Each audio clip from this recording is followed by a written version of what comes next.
Taranath మురాలా YouTube ఛానల్కి మరోసారి స్వాగతం.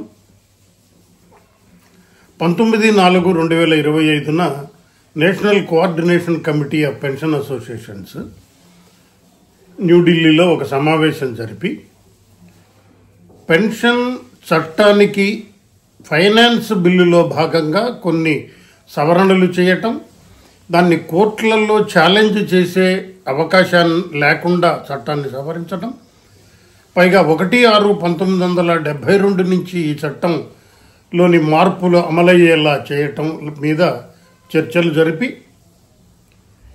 ఇది ఒక్క కేంద్ర ప్రభుత్వ పెన్షనర్లకే కాకుండా భవిష్యత్తులో రాష్ట్ర ప్రభుత్వాలు కూడా ఇదే పద్ధతిని అనుసరించే అవకాశం ఉంటుంది. కాబట్టి మొత్తం జాతీయ స్థాయిలో ఈ పెన్షన్ అంశం మీద గొడవ చేయాలి, లేకపోతే పోరాటం చేయాలి అన్న ఒక కార్యక్రమాన్ని రూపొందించి ఫేజ్డ్ మేనర్లో మానవహారాలు, స్టేట్ లెవెల్ కన్వెన్షన్స్, ఆ కన్వెన్షన్ల తర్వాత గవర్నర్లకి మెమొరాండాలు ఇవ్వటం,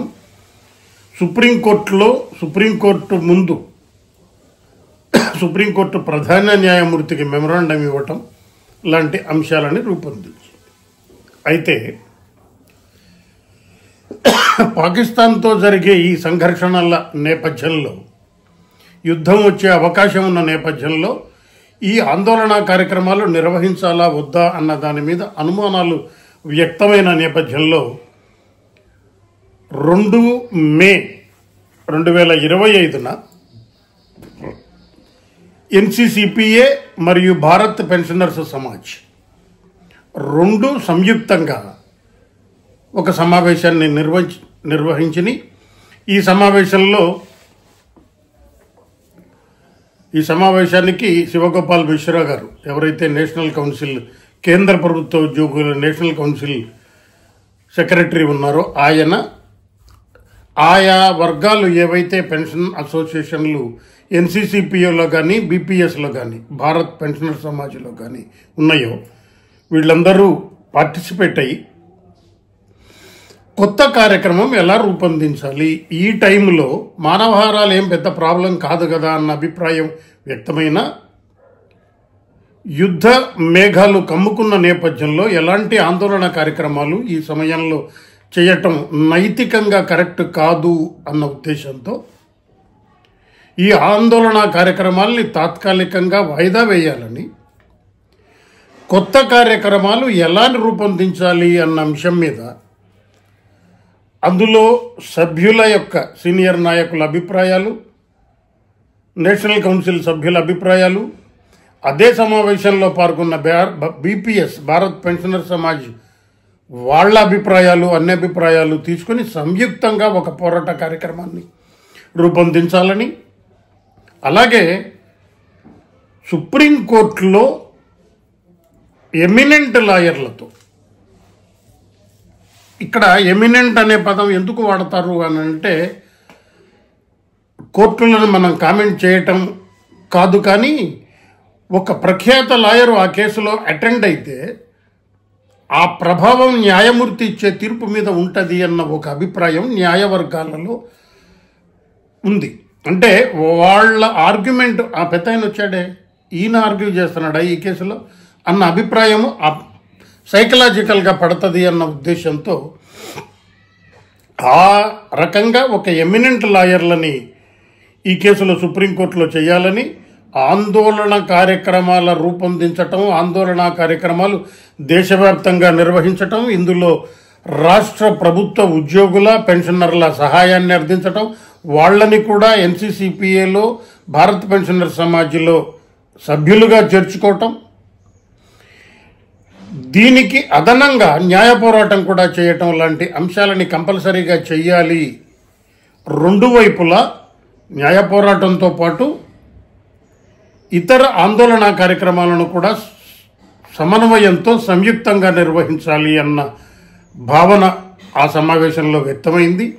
ఈ కార్యక్రమాన్ని రూపొందించే అంశాన్ని ఎన్సీసీపీఏ అధ్యక్షుడు మరియు national council secretary Shri Shivgopal Mishra గారికి, కేసీ మహేశ్వరి భారత్ పెన్షనర్ సమాజ్ ఇట్లా వీళ్ళకి పెద్దవాళ్ళకి అప్పగించి వాళ్ళు ఇతరులతో సంప్రదించి ఈ కార్యక్రమాల్ని రూపొందించాలి అని నిర్ణయించారు. ఇది 2/5/2025 నిర్ణయించబడింది. ఇప్పటికీ కొంతమంది దీని మీద అనవసరమైన ఆందోళన చేస్తున్నాం మనము. ఇది S30 వాళ్ళ కోసం, టాప్ లెవెల్లో ఉన్న ఆఫీసర్ల కోసం రూపొందించబడిన చట్టం అంట. 8th పే కమిషన్లో మనకు టర్మ్స్ ఆఫ్ రెఫరెన్స్లో ఈ అంశం జోడించబడితే, యాడ్ చేయబడితే ఇంకా మనకేం సమస్య ఉంది, అనవసరంగా ఎందుకు దీన్ని ఇంత రాద్ధాంతం చేస్తున్నారు అన్న అభిప్రాయం చాలామంది పెన్షనర్లలో ఉంది. సాధారణమైన పెన్షనర్లు కానీ, అంటే లోయర్ లెవెల్ క్యాడర్లో ఉన్నవాళ్ళు కానీ, లేదా పెద్ద పెద్ద అధికారుల లెవెల్ స్థాయిలో ఉన్న వాళ్ళకి కానీ ఈ అభిప్రాయమే ఉంది. ఇక్కడ మనం 2-3 వీడియోలలో ఈ అంశం గురించి ప్రస్తావించిన, ఇక్కడ క్లారిఫై చేసుకోవాల్సిన అంశం ఏంటి అని అంటే, పే కమిటీ రికమెండేషన్స్ ఆధారంగా చేయాలన్న నిర్దిష్టమైన చట్టం ఏమీ లేదు. Pay committee recommendations terms of రెఫరెన్స్లో యాడ్ చేయటం అన్నవి బైండింగ్ కాదు ప్రభుత్వం మీద. కంపల్సరీగా ఈ రికమెండేషన్స్ని ఆమోదించాలి అన్న బైండింగ్ వాళ్ళ మీద ఏమీ లేదు. నిజంగా అలాంటి బైండింగ్ ఉంటే 5వ వేతన సవరణ సంఘం కమ్యూటేషన్ ఆఫ్ పెన్షన్ని 33% నుంచి 40%కి పెంచి, అప్పుడు ఉన్న కమ్యూటేషన్ టేబుల్లో ₹1కి ₹10.40 చిల్లర ఉంటే దాన్ని 9.81కి తగ్గించి 12 సంవత్సరాలకే తిరిగి రియంబర్స్ చేయండి, వాళ్ళకి తిరిగి పునరుద్ధరించండి అమ్మిన పెన్షన్ని అని రికమెండేషన్ ఇస్తే, ఆ రికమెండేషన్ ఎందుకు అమలు చేయాల? ఆ సంగతి చెప్పకుండా కోర్టులలో చాలా కోర్టు కేసులు పడినప్పుడు, లేదు 6వ వేతన సంఘం కానీ 7వ వేతన సవరణ సంఘం కానీ దీని మీద ఎటువంటి రికమెండేషన్లు మాకు ఇవ్వలేదు కాబట్టి మేము అమలు చేయలేదు అన్న ఆర్గ్యుమెంట్ కోర్టులలో కేంద్ర ప్రభుత్వం కానీ రాష్ట్ర ప్రభుత్వాలు కానీ, ఆయా రాష్ట్ర ప్రభుత్వాల పే కమిషన్స్లో రికమెండేషన్స్ లేవని చెబుతూ, దానికి అదనంగా కేంద్ర రూల్స్ని మేము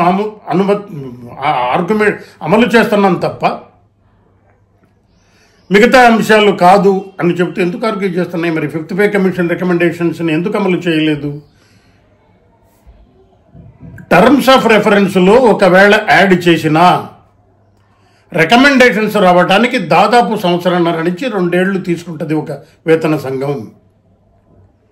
ఆ సమయానికి ఈ సీరియస్నెస్, పెన్షన్ చట్టం సవరించారు అన్న సీరియస్నెస్ పోతుంది.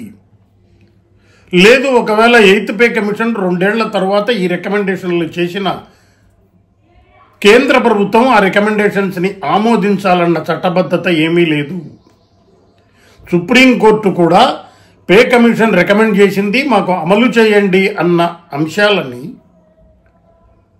కంపల్సరీగా మీరేమి ఆయా ప్రభుత్వాలని మీరు ఒత్తిడి చేయలేరు అని అనేక తీర్పులు చెబుతున్నాయి. సుప్రీంకోర్టు తీర్పులు కూడా ఇందుకున్నాయి. కాబట్టి 8వ వేతన సంఘం ఏర్పాటు, అందులో టర్మ్స్ ఆఫ్ రెఫరెన్స్లో ఈ అంశాన్ని యాడ్ చేసిన 1/1/2026 కంటే ముందు రిటైర్ అయిన వాళ్ళకు కూడా ఇది వర్తిస్తుంది.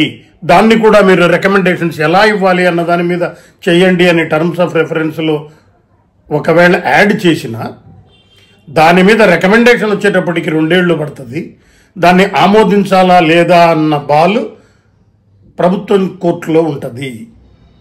ఈ అంశం మీద మనకు అవగాహన లేకపోతే, చట్టంలో ప్రభుత్వం నిర్ణయాలు చేయలేదా, ప్రభుత్వానికి ఈ హక్కు ఎటు ఉంది కదా అని అంటే, ప్రభుత్వానికి ఎటు తిరిగి చట్టాలు చేసే హక్కు ఉన్నప్పుడు ప్రత్యేకంగా ఆర్థిక బిల్లులో దాన్ని యాడ్ చేసి దాన్ని 1/6/1972 నుంచి అమలు చేస్తాం.